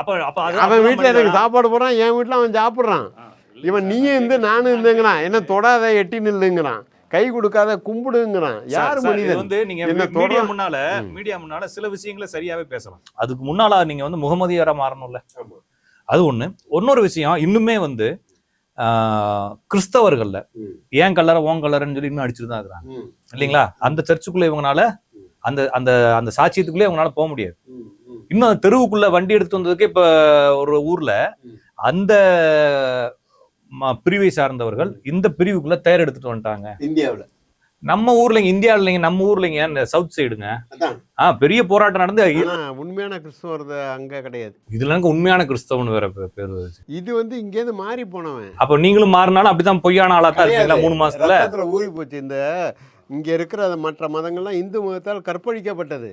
அந்த புத்தி போகவே போகாது. பாரு, சர்ச்சிலே 3 சர்ச்சு வச்சுருக்கானே, தலித்து மக்களுக்கு ஒரு சர்ச்சு, நாடாருக்கு ஒரு சர்ச்சு, உடையாருக்கு ஒரு சர்ச்சு. கன்னியாகுமரி போய் பாருங்க, ஒரு தெருவில் 2 பக்கம் சர்ச்சு, இந்த பக்கம் உடையார் சர்ச்சு, இந்த பக்கம் நாடார் சர்ச்சு. நாடார் சர்ச்சு வந்து உடையார் சர்ச்சுக்குள்ளே போக முடியாது, காலை ஒடிச்சிருவான். உடையார் வந்து நாடாரத்துக்கு போக மாட்டான். இப்ப அதைத்தான் நான் சொல்ல வரேங்க. இப்ப நீங்க என்ன சொன்னீங்கன்னா, நான் நினைச்சா மாறிடலாம், நான் மாறலாம்னு சொன்னேன். பேர ஜோசப்னு மாதிரி நான் அமெரிக்கா ஜோசப்பா இருக்கலாம், இங்க முடியாது. உங்க அப்பா என்ன ஜாதின்னு தான் கேட்பான். அதனால தான் சொல்றேன், இங்க மதம் மாற்றுங்கிறது நான் சொன்னது உங்ககிட்ட. இங்க இருக்கிற முஸ்லீம்கள்லாம் வந்து வெளிநாட்டிலேருந்து வந்தவங்க கிடையாது. தொட்டால் தீட்டு பட்டால் பகை. நீங்கள் வெள்ளைக்காரன் வந்தான், அது வரைக்கும் நாடார் சமுதாயம் ஜாக்கெட்டு போடக்கூடாது. அப்போ என்ன பண்ணால், இந்த மதவாதியை பயன்படுத்திட்டான். எங்கள் மதத்தில் சேர்ந்தா நீங்கள் ஜாக்கெட்டு போடலாம் அப்படின்னா. முஸ்லீம் வந்து விளம்பரம் பண்ணான், எங்கள் மதத்தில் நீங்கள் சேரலாம்னா கன்னியாகுமரியில். இன்றைக்கி அதனால தான் அங்கே கிறிஸ்தவனும் முஸ்லீம் அதிகமாக இருக்கான். எனக்கு அல்லாவை பிடிக்கும்னு போல் ஒரு பெண் வந்து கல்லுப்பானையை தலையில் தான் தூக்கிட்டு வரணும், இடுப்பில் தூக்கக்கூடாதுன்னா, ஜாக்கெட்டு போடக்கூடாது. கற்பனை பண்ணி பாருங்கள் எப்படி வந்திருப்பாங்கன்னு. கல்லுப்பானையை தலையில் தூக்கிட்டு ஜாக்கெட்டு போடாமல் ஒரு பொம்பளை வந்தால் எப்படி இருக்கும்? பையனுக்கு 16 வயசு ஆகும்போது அந்த அம்மாவுக்கு வெக்கம் வருது. அவங்க மட்டுமா? இருங்க ஒரு நிமிஷம், நான் பேசி அவங்க மட்டுமான்ற கேள்வி கேட்டாங்க. அந்த தோலில் வச்சுக்கிறாங்க அந்த பானையை, இந்த கையால் இந்த மார்பை மூடலாமேன்னு. இந்த திருவாங்கூர் சமஸ்தானம் சட்டம் போனால் தலையில் தான் கொண்டு வரணுங்கிறான். அப்போ இவன் காலி பையெல்லாம் இல்லையா? இன்றைக்கி ஒரு நாடார் வந்து கல்ல இருக்கிறான்னா கீழே ஐயர் போகும்போது அவன் கை தட்டணும். கை தட்டலைன்னா நாடாருக்கு குற்றம். ஏன்னா அந்த நாடாரோட நிழல் மேலே பற்றக்கூடாதான். 2 பேரும் இந்து. அவன் பின்ன மற்ற மதத்துக்கு போகும்போது என்ன பண்ணுவாங்கிறேன் நான். என்னை தொடாத, என் வீட்டில் சாப்பிடாத, உன் வீட்டில் சாப்பிட மாட்டேன், தெருக்குள்ளே வரக்கூடாதுங்கிறப்போ ஒருத்தன் வாங்குறான். நீ என் வீட்டில் சாப்பிட்லாம், என் தெருவில் போகலாங்கிறான். எங்கே போவீங்க நீங்கள்? யார் நண்பன்னு பெரியார் கேட்டார். உன்னிடம் இருந்து உணவருது உன் நண்பனா, உன்னை தொடக்கூடாது என்று சொல்லுவோம் உன் நண்பனான்னு கேட்டார். சும்மா வந்து பெரியார் சாமி இல்லைன்னு சொன்னார் சொல்லியெல்லாம் நாங்கள் ஒன்றும் அவரை பிடிச்சிட்டு தான் தொங்கவே இல்லை. அவங்கள சொந்தமாக சிந்திக்க விடுங்க. மனிதன் இழிவுபடுத்துவதற்கு ஆதாரமாக எது இருந்தாலும் அதனை அழித்து ஒழிப்பதான் எங்கள் வேலையினார். அது கடவுளாக இருக்கலாம், ஜாதியாக இருக்கலாம், மதமாக இருக்கலாம், தீண்டாமையாக இருக்கலாம், எது வேணாலும் இருக்கலாம். இன்ன வரைக்கும் இருக்கே. இப்போ என்னை பார்க்கும்போதே என்ன நினைச்சுங்க, ராஜன் என்ன ஜாதியாக இருக்கணுன்னு தான் மனசில் தோணுமே தவிர, ராஜன் என்ன இவர் சொல்லிட்டார்ல விஸ்வகர்மான்னு என் தொழிலை வச்சு சொல்லிட்டார். விஸ்வகர்மா கிடையாது, ஒரு புண்ணாக்கம் கிடையாது, அது வேறு சமாச்சாரம், அது தேவையில்லாத மேட்ரு. ஏன்னா இல்லைங்கிறப்ப அதை பற்றி ஏன் அதை பேசிக்கிட்டு. ஆனால் விஸ்வகர்மான்னு சொல்லி தான் சேர்ந்தேன். அது வேறு சமயம் இல்லைன்னு சேர்த்துருக்க மாட்டான். அப்புறம் இல்லைன்னு தெரிஞ்சோன்னே இன்றைக்கி நிறையா பையங்களை சேர்த்து விட்டேன். ஆர்வம் இல்லை பையங்களாம் வாப்பா அப்படின்னு. ஒரு தொழிலை சொன்னாலே, இப்போ நான் டிரைவராக இருக்கேன்னா அப்படியா கை கொடுங்கங்கண்ணா, நான் முடி வெட்டுறேன்னா எட்டி நில்லுங்கண்ணா. ஏன் ரெண்டும் தொழில் தானே, ஏன் முடி வெட்டுறதும் தொழில் தான், கார் ஓட்டுறதும் தொழில் தானே. அப்போது இந்த தொழிலை கேவலப்படுத்துறதுனால தான் இந்த கடவுளை மறுக்க வேண்டியிருக்கு. ஏன்னா கடவுள் தான் எல்லாரையும், பிரம்மா எல்லாரையும் படைச்சாருங்கிறான். 22 லட்சம் செடி கொடிகளை படைச்சாராம், 22 லட்சம் பறவைகளை படைச்சாராம், 22 லட்சம் மனிதர்களை படைச்சாருன்னு சொல்லி கணக்கு சொல்கிறான். அந்த கருட புராணத்தில் சொல்கிறான், நான் தான் படைத்தேன் அப்படின்னு பிரம்மா சொல்கிறான். ஆனால் கடவுள் படைத்ததுலேயே ஒருத்தன் வந்து கீழே ஒருத்தன் மேலே இவனை தொட்டா தீட்டுனா எப்படி கடவுளை படைப்பான்? ஒரு அம்மா இருக்காங்க, அம்மாவுக்கு ஒரு 5 குழந்தைங்க இருக்குது. அந்த 5 குழந்தையும் ஒரே மாதிரி தானே பார்ப்பாங்க. 5 குழந்தையும் பிரித்து பார்ப்பாங்களா? ஒரு குழந்தை கொஞ்சம் கால் ஊனமாக இருக்கட்டுமே, அந்த குழந்தை மேலே அவங்களுக்கு பாசம் அதிகமாக இருக்கும். ஏன்னா இந்த குழந்தை பின்னாடி வந்து இந்த அளவுக்கு சம்பாதிக்காதே அப்படிங்கிற அந்த தாய்ப்பாசம் அந்த கடவுளுக்கு இல்லையே. ஒருத்தன் கொண்டு போய் குப்பை தொல்லை ஓட்டுறான், ஒருத்தன் வந்து அதை பிடுங்கி திங்கிறான். அந்த நிலைமைக்கு இது ஒருத்தன் பார்த்துருக்கானா அவன் கடவுளாக இருக்க முடியுமான்னு தான் நாங்கள் கேட்குறோம். இன்றைக்கி உங்கள் அம்மா கேட்பாங்களா? எங்கள் அம்மா கேட்பாங்களா? நான் போய் ரோட்டில் பொறுக்கி திங்கும்போது எங்கள் அம்மா என்ன சொல்லுவாங்க? கேட்பாங்களா? ஏன்ப்பா உள்ளே இருக்குது சாப்பாடு சாப்பிட்டு தான் சொல்லணும், அப்போ அந்த சாமி சொல்லுதா இல்லை சொல்ல வச்சுதா அப்படின்னு கேட்டால், இவர்கள்லாம் அந்த கடவுள் பேரால் நீங்கள் முன்னாடி சொன்ன மாதிரி உழைக்காமல் சாப்பிட்ற கும்பல். எது அறிவியலுக்கு ஒத்து வராதோ, தீர்மானமாக சொல்ல முடியாதோ, இந்த இப்போ என் கையை காமிக்கிறேன், இங்கே ஜோசியம் பார்க்குறாரு சொல்லுங்கள், நான் இப்படி தான் இருந்திருப்பேன், உன்னுடைய நிலைமை இதான்னு சொல்லுங்கள், என் பையில் எவ்வளோ பணம் இருக்குதுன்னு சொல்லிட்டுமே, நான் 5 கோடி ரூபா தரேன், இந்த பையில் பணம் இருக்குது இங்கே வச்சிட்றேன், இதில் எவ்வளோ பணம் இருக்குதுன்னு சொன்னால் 5 கோடி ரூபா தரேன், சொல்ல முடியுமா? என் ஜாதகத்தை வச்சு என்னுடைய கடந்த காலம், நிகழ்காலம், எதிர்காலம், இது 3 சொல்கிறவங்க, இதில் எவ்வளோ பணம் இருக்குதுன்னு சொல்ல முடியுமா? முடியாது. வேணால் ஏமாற்றலாம், ஏதாவது சொல்லி ஏமாற்றி, இன்றைக்கி வந்து புதன்கிழமை இன்றைக்கி சொல்லக்கூடாது, எங்கள் தாத்தா சொல்லிருக்காரு, நாளைக்கு சொல்கிறேன், நாளைக்கு சொல்கிறேன், போஸ்ட்போன் பண்ணி தள்ளிவிட்டு ஏமாற்றலாமே தவிர, நாங்கள் சொல்கிறது என்னென்னா, பெரியார் சொல்லுவார், நான் சொன்னாலும் நம்பாதே, நீங்கள் உங்கள் அறிவை கொண்டு சிந்திச்சு பாருங்கம்பார், உங்களுக்கும் அறிவு இருக்கும்பார். நாங்களும் அதான் சொல்கிறோம். இவங்க என்னென்னா, அவர் கடவுள் இல்லைன்னு சொன்னார், அதை அவர் மேலே போட்டுவிட்டு அவர் கடவுள் இல்லைன்னு சொன்னார், கடவுள் இது மட்டுமா சொன்னார், பெண்களுக்கு சொத்துரிமை கொடுங்கன்னாரு, ஆணும் பெண்ணும் சமயம்னாரு, கணவன் மனைவி நண்பர்களாக வாழுங்கன்னாரு, எவ்வளவோ சொல்லிருக்கார். பள்ளிக்கூடம் கட்டி கொடுத்துருக்கிறாரு, புஸ்தகங்கள் வாங்கி கொடுத்துருக்கிறாரு. தீண்டாமை, இந்த இப்போ ராஜாஜி இருந்தார், ராஜாஜியும் பெரியாரும் ஃப்ரெண்டாக தான் இருந்தாங்க. குன்றக்குடி அடிகளாரும் ராஜாஜியும் ஃப்ரெண்டாக இருந்தாங்க. குன்றக்குடி அடிகளார் ஆன்மீகவாதி, ராஜாஜி ஆன்மீகவாதி. எப்படி இருந்தாங்கன்னா, மனிதனாக மதித்தாங்க. இந்த ஆன்மீகத்தில் அது கிடையாதே. சிலை செய்ய உரிமை இருக்கிற எனக்கு சிலையை தொட உரிமை இல்லையே. நான் தொட்டால் தீட்டா போயிடுங்கன்னா, அந்த இப்போ இன்றைக்கி நேரத்தை ஏதோ பரிகார பூஜைங்கிற பேரில் ஏதோ பெரிய அளவு பண்ணிகிட்டு இருந்தான் பார்த்தேன். இதுக்குள்ளே ஏதோ கோயிலுக்குள்ளே எவனோ போயிட்டான்னு சொல்லிட்டு பரிகாரம் சொன்னான். ஏன்னா அவன் சாமிக்கு அவனை தடுக்கிற சக்தி இல்லையா? பெருசாக எழுதி போட்டிருக்கான், தேவஸ்தானத்தில் திருடர்கள் ஜாக்கிரதை, உங்கள் நகைப்பணம் குழந்தைகளை பத்திரமா பார்த்துக்கவும், திருடர்களும் பக்தர்களை போலவே இருப்பார்களாம், கீழே எழுதியிருப்பான். அவனும் பட்டை கிட்ட கொட்டலாம் போட்டிருப்பான், நம்பாதன்னு. இப்போ இதுக்கும் நாங்கள் சொல்கிறதுக்கு என்ன வித்தியாசம் இருக்குது? நாங்கள் இல்லைன்னு சொல்கிறோம், அவன் இதெல்லாம் நம்பாத, வந்து உண்டியில் காசை போட்டு போன்னு சொல்கிறான். நீங்கள் சொல்கிறீங்க அதுவும் கிடையாது, இது வந்து ஒரு கணக்கியல் அப்படின்னு சொல்கிறீங்க. ஆளுக்கு ஒன்று சொல்லி இந்த மக்களை குழப்பி விட்டுருக்கீங்க தவிர, இன்றைக்கு வரைக்கும் இந்த மனிதம் மதிக்கிறதுக்கு என்ன பண்ணியிருக்காங்க எந்த ஆன்மீகவாதிகள் சொல்லுங்கள்? சங்கராச்சாரியை தூக்கணுன்னா 36 பேருங்க, சும்மா கிடையாது. முன்னாடி 18 பேர், பின்னாடி 18 பேர் பல்லக்கில் தூக்கணும். இந்தியாவில் எங்கே போனாலும் 36 பேர் கூட வருவாங்க. இதெல்லாம் நான் கண்ணால் பார்த்தவன். அப்போ ஒரு 10 கிலோமீட்டர் போனால் உய்யும்பார், அந்த ஃபுல்லாக கணக்கு 16 அடி அந்த பல்லக்கு, இங்கே ஒரு கணக்கு ஃபுல்லாக உட்காந்து உய்யும்பார், பல்லக்கு இறக்கி வச்சு ஓடி போய் நிற்கணும். அவங்க யூரின் போயிட்டு வருவாங்க, வந்து உட்காந்து திரும்ப தூக்கணும். இப்போ நான் 5 ரூபா கொடுத்தேன்னா என் ஊர் பேர் போடுவாங்க, திருவானைக்காவல் 5 ரூபா, அவ்வளோதான். அதே நான் பூணூல் போட்டது அவங்க பேர் சுப்பிரமணிய ஐயர், திருவானைக்காவல் சுப்பிரமணிய ஐயர் 5 ரூபா. இதெல்லாம் கண்ணால் பார்த்தவன். அவங்க காஞ்சிபுரத்துலேருந்து மடத்துக்கு வந்தால் நேராக மடத்துக்கு போக மாட்டாங்க. கிரகப்பிரவேசம்னு சொல்லி அந்த பட்டணப்பிரவேசம் சொல்லி தெரு ஒரு சுற்றிட்டு போவாங்க. எங்கள் அம்மா கோலம் போட்டுட்டு தண்ணி தெளித்து கோலம் போட்டு உட்காந்துருப்பாங்க, காஞ்சி பரமாச்சாரிய வர்றாருன்னு. கொஞ்சம் மெச்சூரானப்பெல்லாம் கேட்டேன், அந்த ஆளால் உங்களுக்கு என்ன பிரயோஜனம்னு கேட்டேன். அப்போ ஒரு பையன் சீட்டு எழுதி கொடுக்குறான், ஐயா இன்றைக்கி கூட அவர் பல்லக்கில் தான் வந்தார்னு பெரியாருக்கு. பெரியார் சொல்கிறார், சங்கராச்சாரியை தள்ளி விடுன்னு பெரியார் சொல்ல, ஐயரை தள்ளி விடுன்னு சொல்ல. அதுதான் தந்தை பெரியார். மனிதன் தோளில் சுமந்து வந்தால் காவேரி பழத்தில் தள்ளி விடுங்கன்னார். மனிதனை மனிதன் தோளில் சுமந்து வந்தாலும் சொன்னார். ஒரு மனுஷன் இன்னொரு மனுஷன் தோல் வச்சுக்கிட்டா காவேரி பழம் தள்ளுங்கன்னார். ஏன் அந்த சர்வசக்தி உள்ள சங்கராச்சாரி போவேன்னா தானே, ஏன் பல்லக்காங்க வச்சுவிட்டு கார் வாங்கிட்டு போனார்? 68 போன கார் இன்னமும் அந்த பல்லக்காங்க நிற்கிதே. திருவானைக்காவலில் போய் பாருங்கள், வடக்கு வீதியில் ஒரு 100-200 அடி இருக்கும் நீட்டு சங்கராச்சாரி மடம். அதில் அந்த பல்லக்கு இருக்கே. ஏன் இவருக்கு தான் எல்லா கடவுளும் இருக்கிற இந்த காலையில் பார்க்குற தீபாவளி அன்னைக்கு அஷ்டலட்சுமி அனுதினமும் வணங்கினா உங்களுக்கு எந்த தொல்லையும் வராதுன்னாரு ஜெயேந்திரர். அன்றைக்கி தான் ஹைதராபாத்தில் கைது. எனக்கு ஒன்றுமே புரியல, என்னடா அது சங்கராச்சாரி கைதா அப்படின்னு டிவியை ஊற்று பார்க்குறேன். உடம்பு கிள்ளி வேற பார்க்குறேன், எதுனா கனவா நனவான்னு. ஒரு நனவு தான். ஆனால் அன்றைக்கி பழைய பேட்டி கொடுத்துருக்காரு, தூர்தர்ஷனில் வருது. அஷ்டலட்சுமி அனுதினமும் நீங்கள் அனுங்க உங்களுக்கு எந்த தொல்லையும் வராது. ஓ இருந்தாலும் கும்பிடல போல இருக்குது, சொர்ணமல்லியா மட்டும் கும்பிட்டுருக்காரு போல இருக்குது அப்படின்னு நினைத்தது. இது மாதிரி இந்த மக்களை இழிவுபடுத்தி மனிதர் இல்லாமல் பண்ணுறதா நாங்கள் எல்லோரும் மனிதர்கள் தான். மனிதன் எந்த வகையிலையும் வெறுக்கக்கூடாது தான் எங்களோட நோக்கம். தவிர கடவுளை கும்பிடக்கூடாது, சங்கராச்சாரி சொல்கிற ஏற்றுக்கூடாது சொல்கிற ஆள் கிடையாது. மனிதர் நாம் எல்லாமே மனிதர்கள் இல்லையா? அதான் இந்த கடவுளும் தீண்டாமையும்னு இருக்கே, இதில் நீங்கள் என்ன சொல்கிறீங்க? கடவுள்கிட்டே போகக்கூடாது, நீ உள்ள வந்தால் தீட்டு, நீ கோவிலுக்கு எதுக்க பொங்கல் வைக்கக்கூடாது, ஓரமாக தான் வைக்கணும்னு சொல்கிறாங்களே, இது சரின்னு சொல்கிறீங்களா இல்லைன்னு சொல்கிறீங்க? ஏற்றுக்க முடியாது. கடவுளுக்கு முன்னாடி அனைவரும் சமம். ஐயா நீங்கள்? இதெல்லாம் ஒரு மித்து.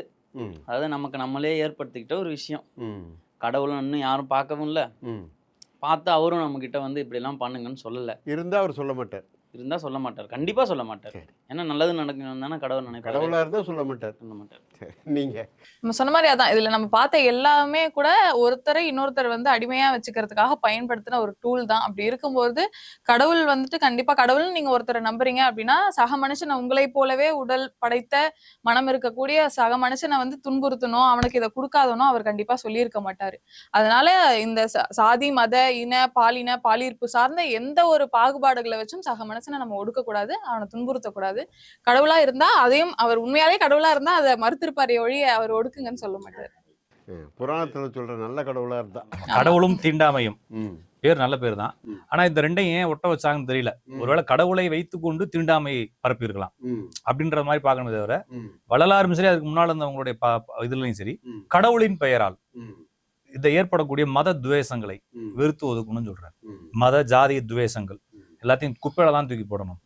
அப்ப என்ன சொல்றாரு, இந்த சைவ மதத்தையும் வைணவ மதத்தையும் அதுல வேரூன்றி இருக்கக்கூடிய பழைய நம்பிக்கைகள், அதன் வழியாக பிரிக்கக்கூடிய பிரிவுகள் எல்லாத்தையும் தூக்கி குப்பையில தான் போடணும், அதை ஏத்துக்க கூடாதுன்றாரு. என்ன கேட்டா, இப்ப நீங்க பெரியாரை பற்றி கொஞ்சம் நேரத்துக்கு முன்னால பேசுனீங்க. இப்ப இந்தியா முழுவதுமே மாற்றங்கள் வந்துதான் இருக்குது. இப்ப இந்தியா முழுவதும் பெரியார் செஞ்சாரானா? இல்லன்னு தானே சொல்லுவீங்க? இல்ல சரி, ஓகே, சரி, பரவாயில்ல. போன மாசம் ஒரிசாவில் ஒரு ஜோடி சாதி மறுப்பு திருமணம் பண்ணியிருக்காங்க. 2 பேரும் ஏர்ல பூட்டி வயல்ல உழுதுருக்காங்க. இங்க நடக்குமா தமிழ்நாட்டுல? போன வாரம் வளர்ச்சி இருக்குன்னு சொல்றீங்க, உண்மைதான். இன்னைக்கு எந்த பொம்பளை மொட்டை அடிச்சு இங்க உட்காந்து தமிழ்நாட்டுல, ஆனா இன்னும் மொட்டை அடிச்சு ராஜஸ்தான்லயும் ஒரிசா பீகார்லயும் இன்னும் உட்கார்றாங்களே கணவன் இந்த பெண்ணு. அதனால பெரியாரால இங்க தமிழ்நாடு மாறி இருக்குது. இந்த ஒரு ஒரிசால ஒரு ஜோடியை அசிங்கப்படுத்தினாங்க. நம்ம ஊர்லயும் அதுக்கு இணையா ஒருத்தனை கொலையை பண்ணிட்டாங்க. இது சாதி மறுப்பு திருமணம், இந்த சாதியின் பேரால். அதைத்தாங்க நான் சொல்றேன். இப்ப நடந்தது போன மாசம் நடந்ததுங்க. கவின் ஒரு பையனுக்கு, அந்த பையனை பொண்ணுடைய தம்பி வெட்டி ரோட்ல வச்சு கொண்டு விட்டான். அந்த வெட்டின எங்க இருக்கான்? அவனையும் இப்ப மொட்டை போட்டவனே என்ன செய்ய போறாங்க? ஏறுதான் இன்னும் வீட்டுல இருக்கு. அவனை தூக்கி உள்ள வைப்பாங்க. 2 நாள் 3 நாள் லேட் ஆகுங்க. அது கண்டிப்பாக சட்டம். அம்பேத்கர் போட்ட சட்டம் கொண்டு வரல. அங்க சட்டம் கொண்டு வரல. அம்பேத்கர் போட்ட சட்டம். அம்பேத்கர் சொல்றாரு கடவுளுக்கு கோயிலுக்குள்ள யார் வேணாலும் போலாம் தான் அம்பேத்கர். இல்லைங்க, நான் சொல்றது இப்ப என்னன்னா நான் சொல்ல வருது, இந்தியா முழுவதும் மாற்றங்கள் இருக்கு. ஏன் அப்படின்னா, இந்த கடவுளின் பெயரால் அப்படிங்கறத சொல்லி சிலர் ஏமாத்திருக்கலாமே தவிர, கடவுள் அப்படி இல்ல. இல்லைங்க, நான் பேசி முடிச்சிடுறேன். சொல்லுங்க, தப்பு இல்ல. எவனோ ஒருத்தன் ஏமாத்திக்கிறான், இல்லைன்னா கூட்டமா ஏமாத்திக்கிறாங்க. அதற்கு கடவுளை ஒரு காட்சி பொருளாக அல்லது காயினாக பயன்படுத்திக்கிறாங்க. அப்படிங்கிற அடிப்படையில ஒருவேளை கடவுள் மறுப்பாளர்களாக நீங்க பேசலாம். நாங்க கடவுள் ஆதரவாளர்களாக, இப்ப நீங்க இறை மறுப்பாளர்கள், நாங்கள் இதையை மதிப்பாளர்கள். இறையை மதிக்கிறோம். நாங்க என்ன சொல்றோம்னா, எங்களுடைய பார்வையில இருந்து கடவுளின் பெயரால் இந்த ஜாதிய துவேஷங்கள், மத துவேஷங்கள் இருந்தா கண்டிப்பாக அதை வந்து நாங்க வெறுக்கிறோம். ஒண்ணு. அதுக்கப்புறமா இந்த விஷயங்களை வந்து எந்த வகையிலையும் வளர விடாம பாத்துக்கணும். இது வந்து எல்லா இடத்துலயும் இருக்குங்க. இது வந்து சிலர் வந்து இதை நம்புறாங்க. பழைய ஆளுகள் அழிஞ்சுக்கிட்டே இருக்கிறாங்க, புதிய நபர்கள் வராங்க, எல்லாருக்கும் புதுமைகள் இருக்கு, சமூகமும் மாறுது. அது மட்டும் இல்லாம எல்லாருமே இப்ப வேற நாடுகளுக்கு போறோம், வேற ஊர்களுக்கு போறோம், உழைக்க வேண்டிய அவசியம் இருக்கு. இது அப்படியே அழிஞ்சுக்கிட்டு வருது. இன்னும் சில இடங்கள்ல, கிராமங்கள்ல இன்னும் அதை இன்னுமே கொஞ்சம் கொண்டு போய் சேர்க்க வேண்டிய விஷயங்கள் இருக்கு. எனவே இந்த கடவுள் மறுப்பாளர்களோ கடவுள் ஏற்பாளர்களோ எல்லா பேருக்கும் ஒரு முக்கிய கடமை, நம்ம 2 பேரும் சமம். தீண்டாமை கிடையாது, தீண்டாமை தேவையில்லை. மகிழ்ச்சி. இதுதான் இப்ப எல்லாருமே நம்ம ஒத்துக்கிறோம், தீண்டாமை தேவையில்லை. கண்டிப்பா இது நடைமுறைக்கு வரணும் அப்படிங்கிறது நம்மளுடைய எண்ணம். வாய்ப்பு. நன்றி, வணக்கம் எல்லாருக்கும். வணக்கம்.